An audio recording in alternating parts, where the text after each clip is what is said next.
ধুনীয়াকৈ গণনা শিকাব পাৰি। প্ৰথমে একৰ পৰা যেতিয়া আমি সংখ্যাৰ ধাৰণা দিম, প্ৰথমে যিহেতু বাস্তৱ জগতৰ লগত সম্পৰ্ক থকা কিছুমান ধাৰণা আমি আগতীয়াকৈ লৈ ল'ম, যেনেকৈ তোমাৰ ঘৰত কেইজন আছে, তোমাৰ নাক কেইটা, চকু কেইটা, এইখিনি সংখ্যাৰ ধাৰণা লৈ পেলাই যেতিয়া আমি 1, 2ৰ পৰা আৰম্ভ কৰি 9লৈকে শিকাম, তাৰপিছত এইটো টানি দি পেলাই 1 আৰু 0 মিলিলে 10 হয়।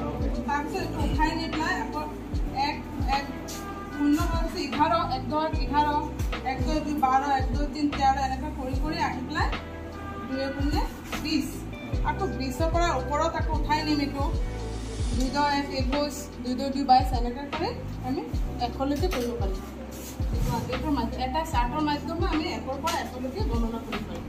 তাৰপিছত এইটো হোৱাৰ পিছত আমি যেতিয়া কিছুমান ল'ৰা ছোৱালীয়ে কি আমাৰ মেক্সিমাম আমি এইটো সমস্যাত কৰোঁ, সিহঁতে 1ৰ পৰা 1লৈকে লিখিব পাৰে, কিন্তু উল্টা পল্টাকৈ দিলে সিহঁতে পাজৰ লাগি যায় যে এইটো কোনটো কি সংখ্যা, অসুবিধা পায়। তো স্থান কোনটো, যেনেকৈ 4, যেনেকৈ 5ৰ আগত কি হ'ব 4, 5ৰ পাছত 6, 16, 1, 16, 16ৰ আগত 15, 16ৰ পিছত 14, এনেকৈ আগৰ পিছৰ সংখ্যাটো আমি ধৰা দিব।